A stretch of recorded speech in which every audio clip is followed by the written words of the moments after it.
اس مرحلے سے گزرتا ہے اتنا ہی صاف اور شفاف ہوتا ہے. اور جہاں انسان یہ سمجھ جاتا ہے کہ میں مربی ہو گیا ہوں، میں منتظم صبح بن گیا ہوں، میں ناظم صبح بن گیا ہوں، یا منتظم ضلع بن گیا ہوں، یا کوئی اور ذمہ دار بن گیا ہوں، اب مجھے تربیت کی ضرورت نہیں ہے. بلکہ میں تو یہ کہوں گا، اور یہ اصول بھی ہے، کہ ماں کی گود سے لے کر لحد تک انسان سیکھتا ہے، اپنی صلاحیتوں میں نکھار پیدا کرتا ہے. آج آپ کی یہ فیلڈ ہے دینی مدارس.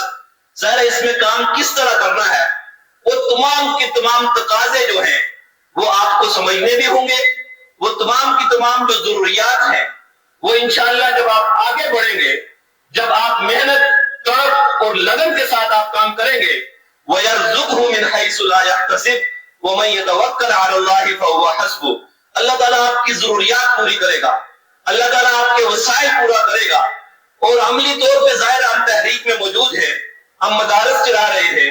اس سے پہلے ہم جمعیت طلبہ عربیہ میں، یعنی انسان جو خواب دیکھتا ہے، وہ خواب جو ہم نے دیکھے تھے الحمدللہ، جو ہم شاید پورا نہیں کر سکتے تھے، لیکن آپ جیسے کارکنان اور آپ جیسے ذمہ داران جب موجود ہوتے ہیں تو وہ خواب شرمندہ تعبیر ہوتے ہیں.